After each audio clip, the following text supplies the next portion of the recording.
you can't go back and talk to dad. No, you can't go back and talk to mom. You know, those things, those seasons have shifted, right? But what is it about today that can be different? What is it about your sister? Or what is it about your nephew? What is it about those people who are in your life today that we could take and we could rebuild or repair so that we don't repeat the same regret? Right. You know, is how do we begin to, and I'm talking to me just as much as I'm talking to you, right? This is not a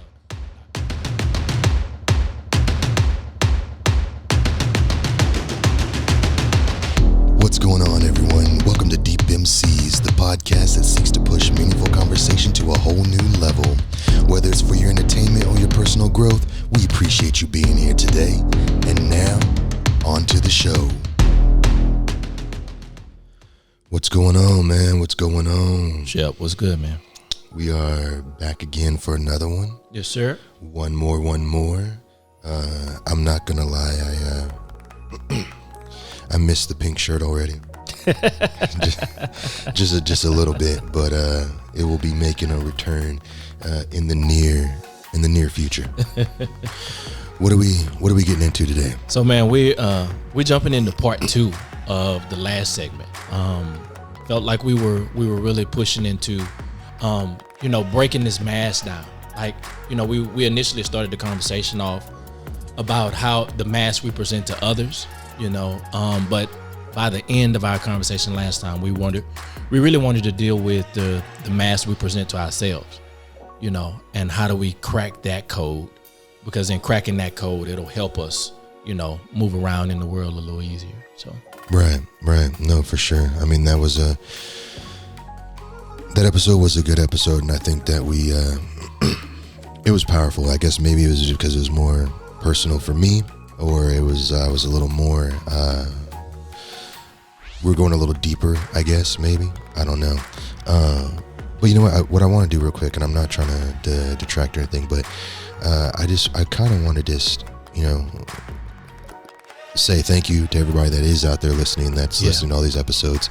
I know we are hitting the numbers, or we're getting a lot of episodes that are out there right now, and I appreciate each and every download, each and every listen. And I want to encourage people to reach out to us for whatever you have. I was looking even at analytics and stuff like that for the show, and obviously, like I was telling you earlier, our biggest consumers obviously are America, but Europe is the second biggest consumer of our show. And it's interesting to see that people, a lot of them actually in Germany, Frankfurt, listening right over there. People in South Africa, which is not Europe, I know that, listening as well. But the people that are out there, if you are listening to these shows and you are getting something from it, or you want to know, or you want to hear, or whatever, please reach out. You can get a hold of us. All the information is out there, and thank you for your support in those things. That's why give us some feedback. 100%. We are here for the feedback. Mask part 2. It's interesting. When we were talking about that and a lot of things, and I know that when we had finished the last episode, it was just reflective, and I don't know if it just hit me, or if I kind of always realized or always knew where I feel that mask came from, right? And I think that they say that you are a product of your environment, for sure. And I honestly believe that mask, I inherited that mask from my mother, believe it or not, because we were always brought up, and some of it is because of who we are as a black family, black individuals, but also because of all of the bullshit that was going on inside the family home, For sure. I mean, right. And that, again, here we go, going off in two different directions, right? Obviously being from a black family as well as, I know, obviously, look at us, right? When you go out, you always had to carry yourself in a certain way, right? Even though it was name. Not, yes, that name. Yeah. All you represent your name, don't do anything bad to it. And especially coming up in the latter times when racism and stuff like that was more prevalent, we were always, even though it was not what we would normally do or how we would be, you carry yourself in the most respectful manner, or you should, carry yourself in the most respectful manner at all times, because you don't want people to think any lesser of you or whatever, right? So that in itself, even at an early young age, as a child, you're taught to put on this mask of like, that's not like, this is who you are at home, but that's not who you are when you're out here, right? So that's one part of it, right? So here we go. Here's my first layer that I'm putting on, because the world has to see me as an equal, or as close to an equal as they are. And so that's one mask that you put on. And then going further into that is like, the home life was so hectic and chaotic, and there were so many problems at home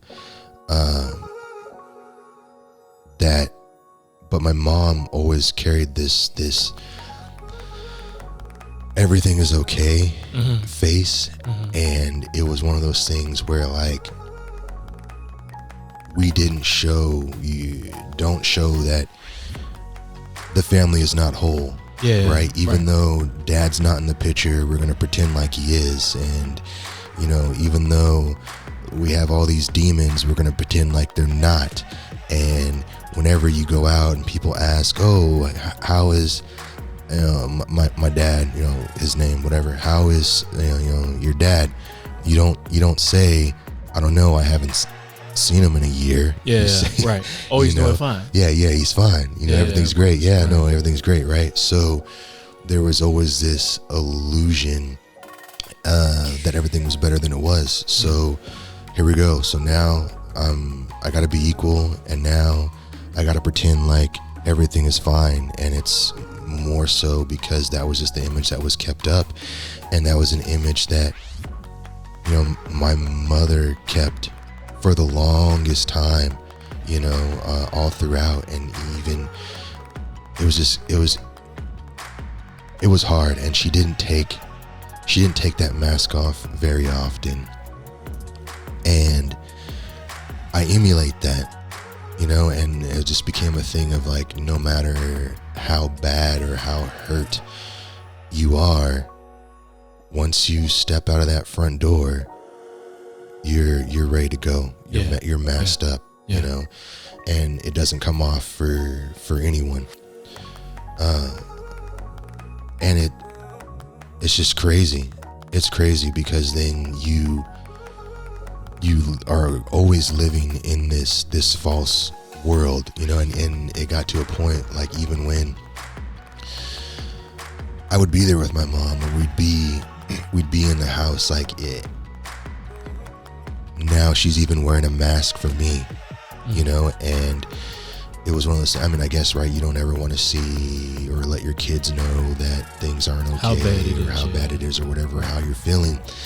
But like, you can't, I'm living through it. Like, I know how bad it is, I know how bad it is. But you're not taking your mask off for your own personal feelings. And there would be times where it would come off, and those situations would be like, we had rooms that were on opposite side of the house, right? My mom's room was on the left side of the house, and my room was on the right side of the house, I guess, depending on how you're looking at the house, if we're looking face on, right? Whatever, what I'm trying to say. And there'd be times where I just couldn't sleep because, for whatever reason, insomnia, along with depression, just kind of runs in the family.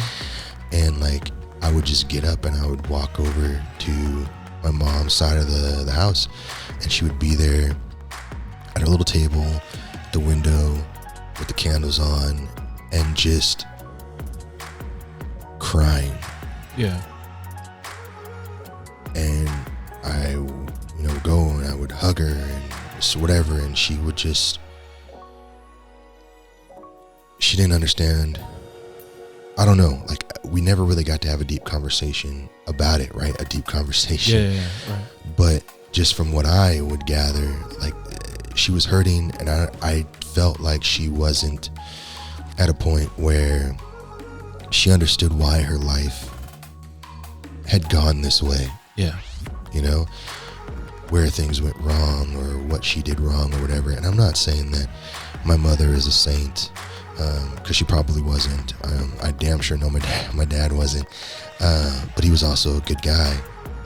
He just had demons. We all have demons. And then, like, it's just crazy because, when everybody passed, right, mom passed, and we're cleaning out like the house and stuff, like, it was a weird situation. Like, my mom is like me in the sense that she has this weird, or let me rephrase, I'm like my mom. Yeah. There you go. She's not like me. But, and I guess I learned this from her too, like, she always stashes things away. Right? If it's money or important papers, like, things would be just, like you're putting away your acorns for the winter, right? So I did the same thing. But so when we're cleaning out the house, now you have to go through God, please people, if you're out there and you think you're gonna die, or you're gonna die, or whatever the situation is, like, unpack your shit, because it is like every single magazine, you gotta check every page, every single whatever. She could have stashed something there, and we were looking for papers and important things like that. But I came across some of her journaling that was there, that she had written, and I felt bad because, like, you're kind of reading the journal, but, like, at the same time, like, it was a moment of reflection, and it was like a moment of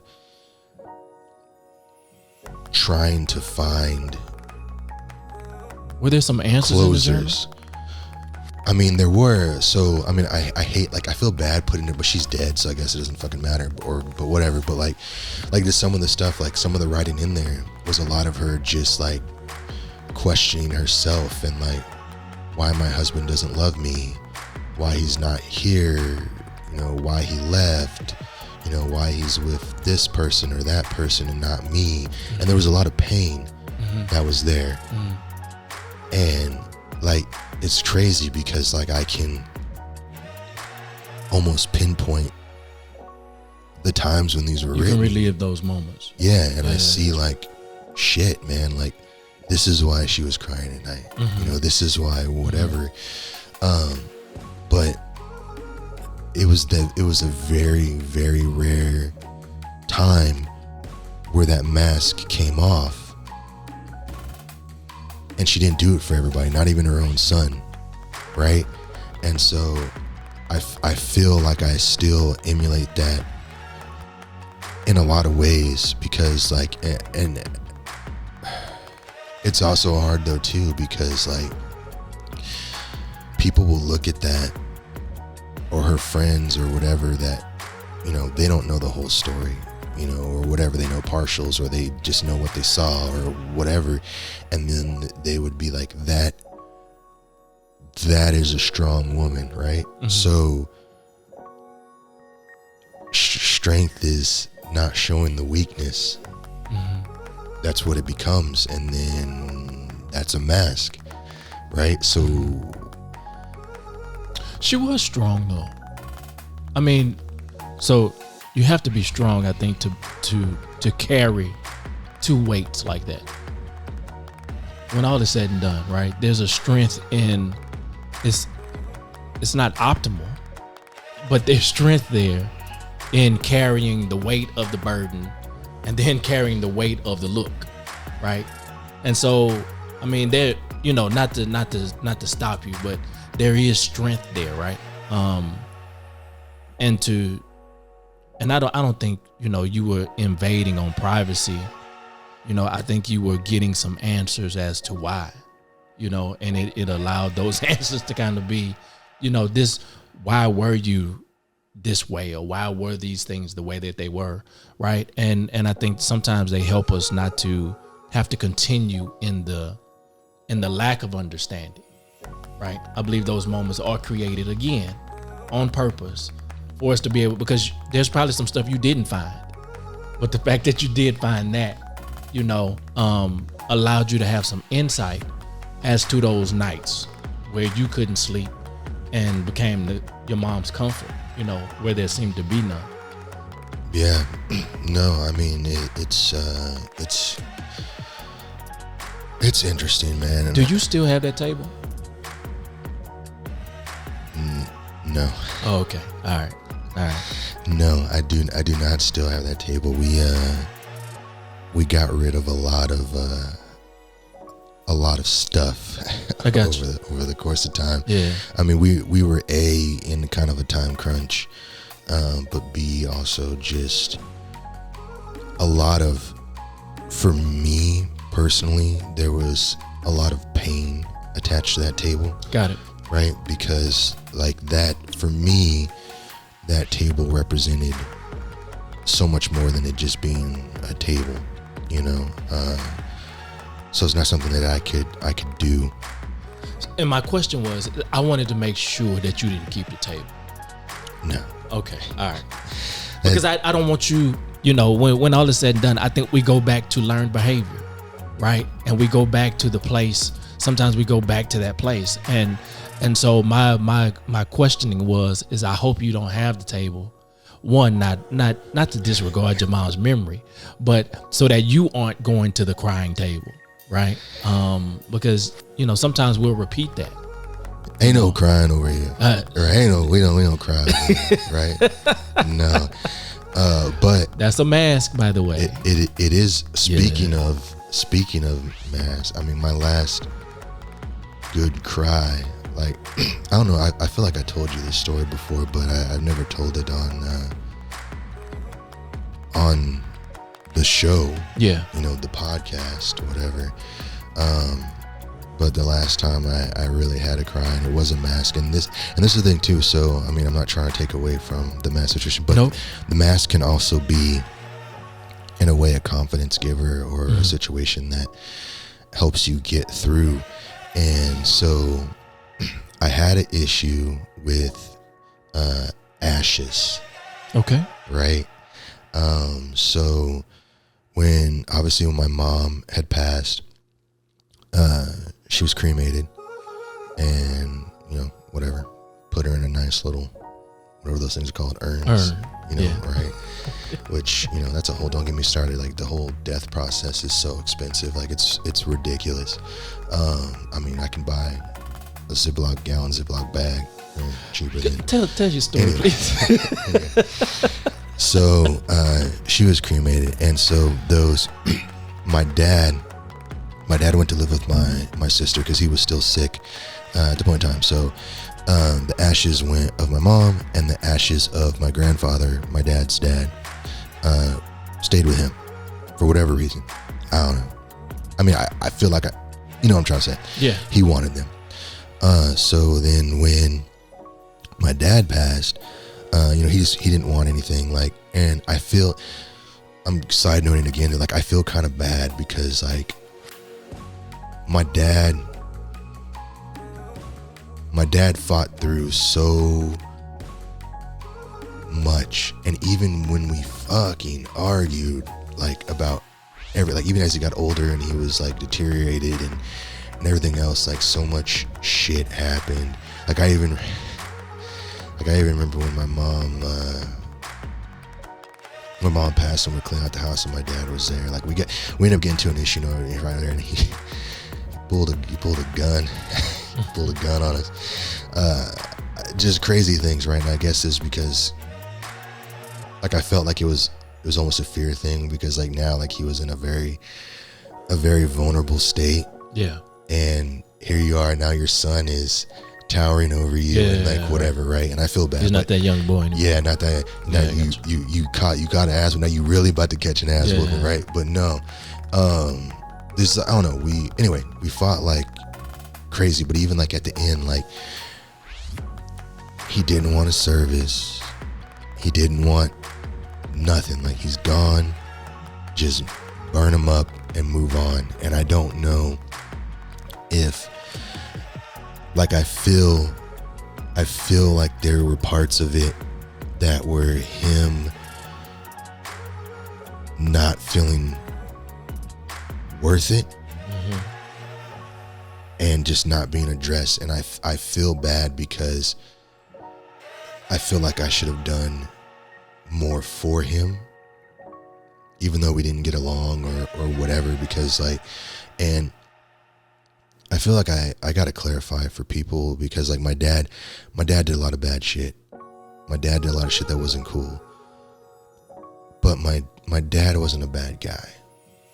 He just had demons. And there was some times where, like, I can only remember maybe one time when my dad took that mask off, and we had talked about it kind of before. Yeah. He was also high as fuck, you know, but having that conversation with his dad hit him hard.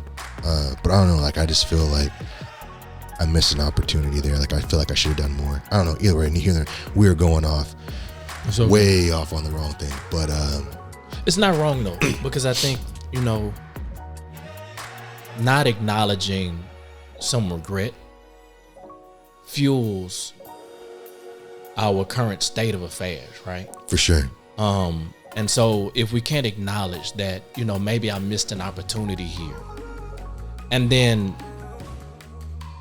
no, you can't go back and talk to dad. No, you can't go back and talk to mom. You know, those things, those seasons have shifted, right? But what is it about today that can be different? What is it about your sister? Or what is it about your nephew? What is it about those people who are in your life today that we could take and we could rebuild or repair so that we don't repeat the same regret? Right. You know, is how do we begin to, and I'm talking to me just as much as I'm talking to you, right? This is not a Dr. Phil session, right? And so it's I think the conversation is important, and it's not a derail, or it's not a side note, because the regret of it causes us to put the mask back on. You know, I'm okay, and I'm fine with, you know, my dad was this, that, and the third, so I'm justified in feeling like I feel. And you never deal with the regret of not feeling, or feeling like you could have done more, even though this happened. Yeah. Right. And so in order for us, and it's said quite a bit, right? The demons of the past. In order for, somehow we got to have an exorcism, right? We got to somehow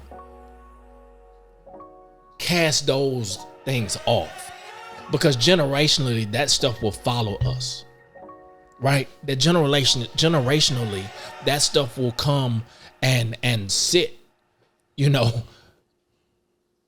on our lives until it as the next person that's gonna get it, right? And so until we can cast those things off, realizing that a lot of what I'm dealing with is not even me, but it's the residual effects of what wasn't dealt with over here or through them. I'm actually not as bad as I think, but I'm dealing with, I've become the dam for all of the hell that has happened previously, right? Because it seems like I'm strong enough to hold it. And because I'm strong enough to hold it, then surely everything just gets pressed upon me. And then people throw a couple things in there too, right? And so if somehow we can work through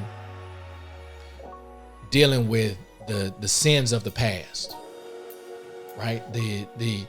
You said your dad had demons, but he was a good man, right? So if we can not, I think we've shifted and we've turned and we've tried to be so different from them, that in trying to be so different from them, we didn't take on the good traits of them. Yeah. Right? So we end up repeating some of the stuff that they did because we didn't see the good.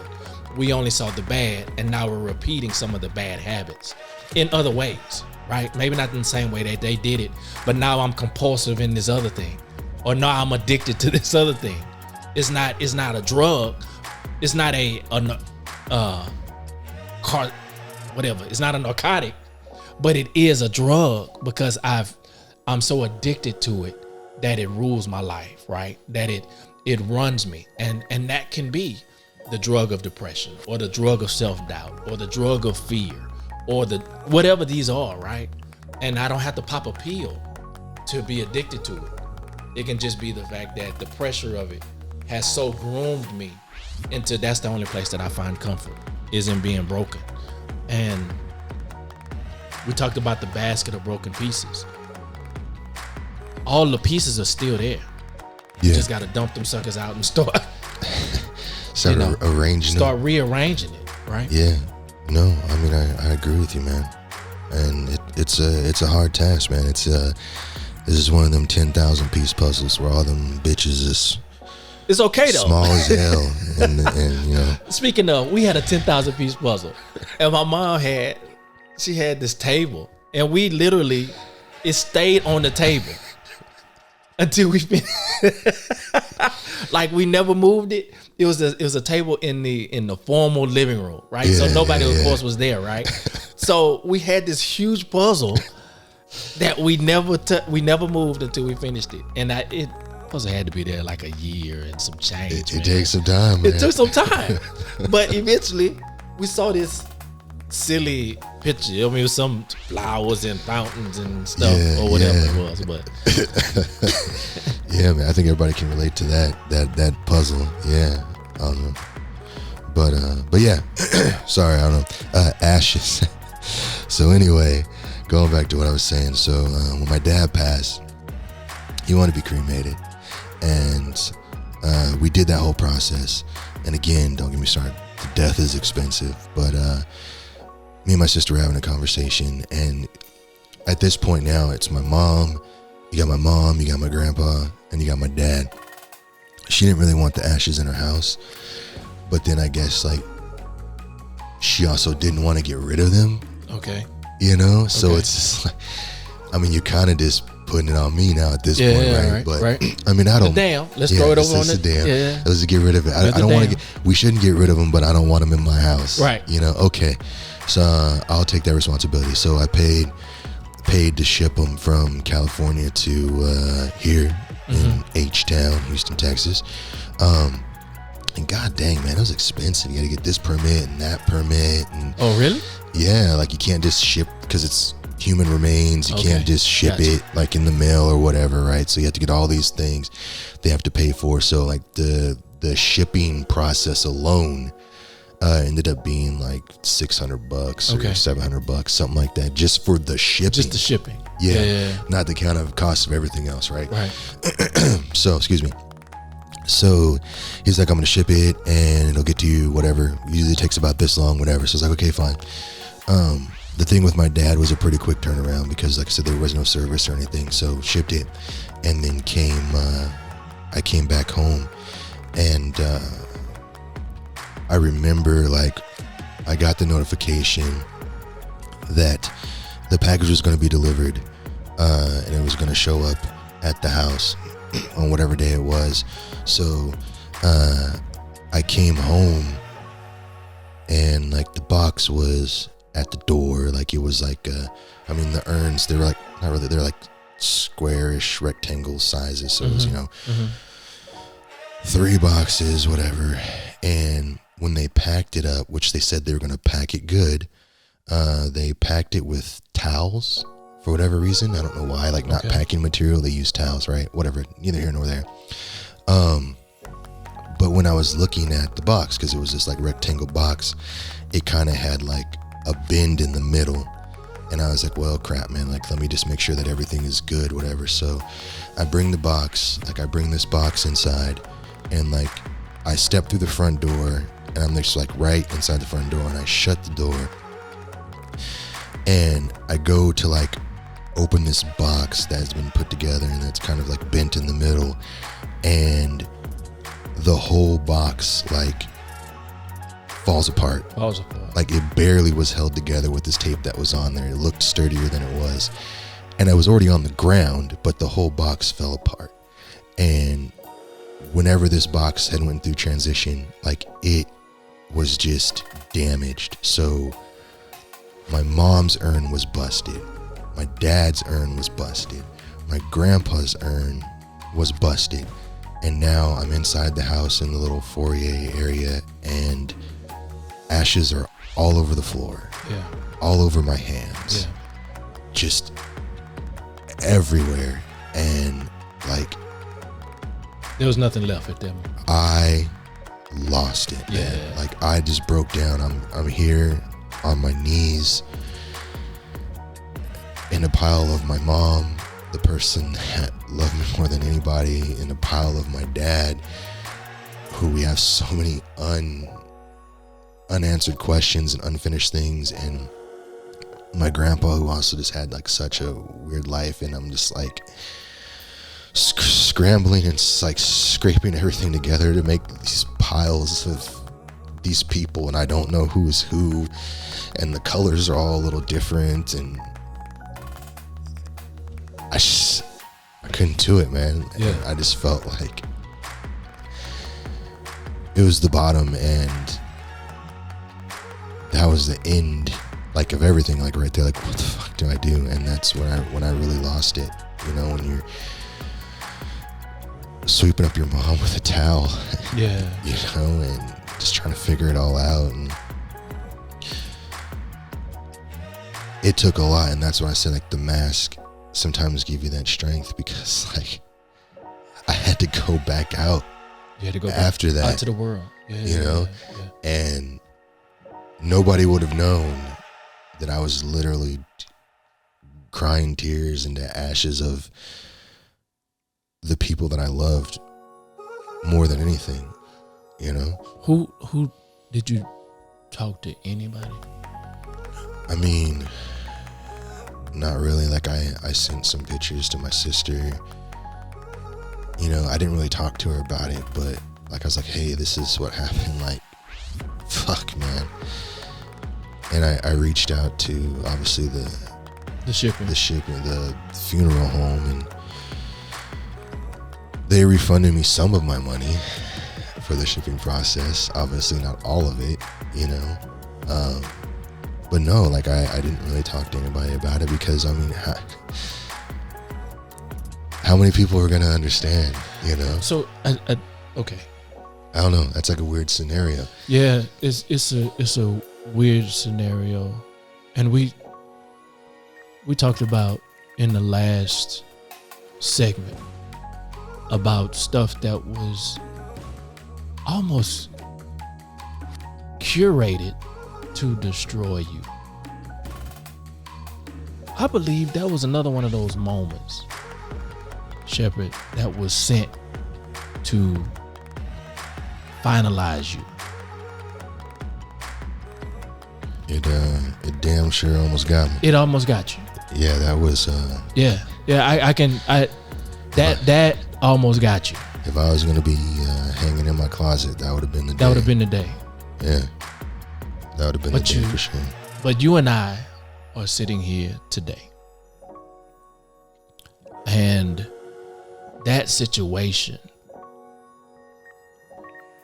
destroys the normal person. So what I'm even more convinced about sitting here right now is because I can't give you those individual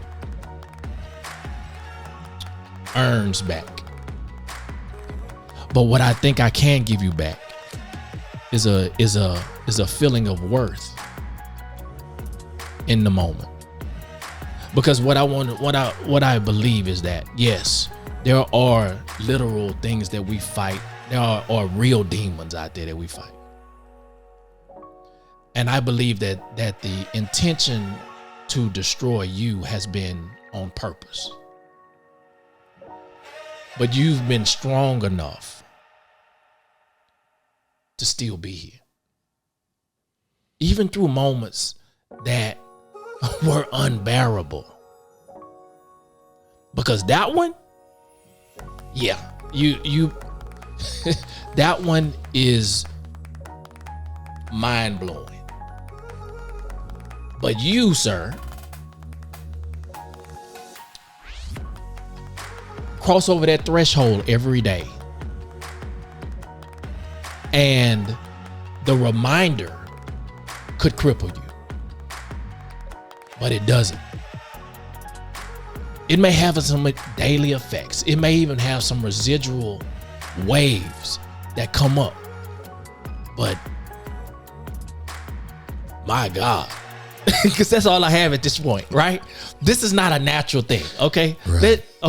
Right? We both have our, and we talked about it a little bit, we both have our love-hate relationship with church right now, right? Yeah, for sure. But this is not a church thing for me. And I'm just going to go ahead and say it. This is a supernatural thing. This is a God thing for me, because even us sitting here having this conversation, I believe there's an intentional moment in this that says, okay, the buck stops today, right? Because we could have went on to another conversation. Yeah. We could have talked about another thing on the podcast list, right? What did the viewer say? Okay, let's deal with what the viewer wants to hear. But I believe this conversation has been so intentional today is because there's so much more for you off the island. There's so much more for you off the island that we got to send the National Guard. The National Guard has been sent today because, man, you've been through a life that has been plagued to a certain extent. But bro, there's so much more ahead. And I believe that there is, it just may sound flowery. It just may even sound, just way out there. Because I know you're going to drift to the negative before the positive. Always. We're still going to work on that. And that's fine. And I'm going to barrel through that too, because I don't care. But I believe there's a shifting here today. I really do. And I'm appreciative, man, because spiritually, I'm appreciative for this moment that, we've been able to share something. You shared something so open and honest that I believe there's healing in it. Right? I believe there's healing in the fact that you've walked over that threshold 1,000 times since then, and it hadn't destroyed you. Right? You had to walk by that place. You didn't sell the house. You didn't get rid of, you didn't say, okay, I can't do this. That moment, yeah, it was unbearable. But you are still here. And you didn't give up. Even though some days it feels like you didn't. And for me, there's purpose in that. There's purpose in that. And I'm grateful to be part of that purpose. I'm grateful to be connected to supernatural greatness like that. Because that's not a natural thing. Promise you, bro. That's not a natural thing. And so however you see yourself after this conversation, just know that I see you in a different light. So, well, I mean, yeah. I'm glad that we're getting things out of it, man. And I mean, the podcast has been great in the healing aspects of it, man. I mean, like, definitely being able to be here with you, like I said, I can't speak for everything that you get out of it, but for me, I mean, I can definitely say you help with the healing, man. You help with the healing and just being here and available. Not a lot of people would do that, first and foremost of all, but also to keep coming back, and we keep coming here and we keep sharing these stories together of the things that we're going through, and we're able to have such a unbiased conversation, right? And that's what makes it so good, because we're hearing each other's stories, usually for the first time. You're right. Right? And we don't have a real emotional connection to it, or there's no real anger or feelings that are behind it, so we can be receptive to each other and kind of play off of that. And so, I mean, you definitely have helped. It's not as much the podcast as it is you being here as part of the process. So, I mean, I thank you for that, for sure. I don't know. There's a lot of stories, man. I mean, man, this is. So we talk about algorithms, right? And we talk about, how we are being, how the podcast is being downloaded, and we look at the numbers, right? The podcast is, the reason it's going to be successful is not because of the algorithm. It's going to be because of this conversation. It's going to be because of conversations like these. Because contrary to popular belief, there are tens of thousands, millions, billions of other people who are living on an island and who have no voice. And if this conversation creates a voice, then you and I have done what we were purposed to do in the earth, right? And whether we know whether life prior to this sucked or whether we had a silver spoon in our mouth, purpose has collided, sitting here at this table in a deep, meaningful conversation. Yeah. And that, if nothing else, gives me strength, right? It gives me strength that even in spite of everything that I'm dealing with on my end of the spectrum, right? That I can still, that there's something valuable about all of the unforgiving things that have happened. Those things that seem like they were sent to destroy me, like I can't ever get over. Being able to sit down and dialogue in an honest way, I believe is healing. And today, in these episodes, not today, all of these episodes, I believe bring healing. They bring healing. And we just have to be open and receptive to receiving it as well. You and I sitting at the table are being healed live on camera. Wow. In front of everybody. In front of everybody. In front of the whole world. In front of the whole world. And that's what's going to bring that authenticity, is what's going to move the algorithm. You know what I'm saying? Yeah. That's the thing, and we don't have to have a twerking video next to do it in order for us to make it work, man. I'm so in awe of God, like for real. I just have to take that moment. I'm in awe of God because, Shepherd, I didn't know. We have ideas of where we want to go and where we want to be and what we wanted this to be, right? Yeah. But I had no idea that we would be at this place this soon into the conversation, right? And I'm not talking about sharing our business. I'm just talking about, I believe, being impactful to the globe, to the world. Like you said at the beginning, we have people all over who are viewing this, who are listening to this. And that, man, is purpose personified for me. It's huge. It's huge. I love it, man. I think we need to park this. We'll definitely I feel like there'll be a part 3. I mean, like, dude, I mean, this is the fall series. Yes, the fall series. So everybody out there with your mask on, know it's okay to take it off. And after Halloween. Yes. After Halloween. Does everybody celebrate Halloween? Is that I feel like they do. I feel like they do. I feel like they do. After Halloween, take that thing off. Take them all off and throw them in the trash. Don't put them back on. Start new. Let's start new. I love it.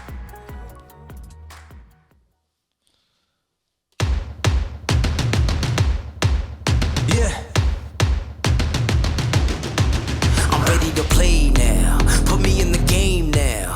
I came here to prove it. I'm ready to do it. I can't be afraid.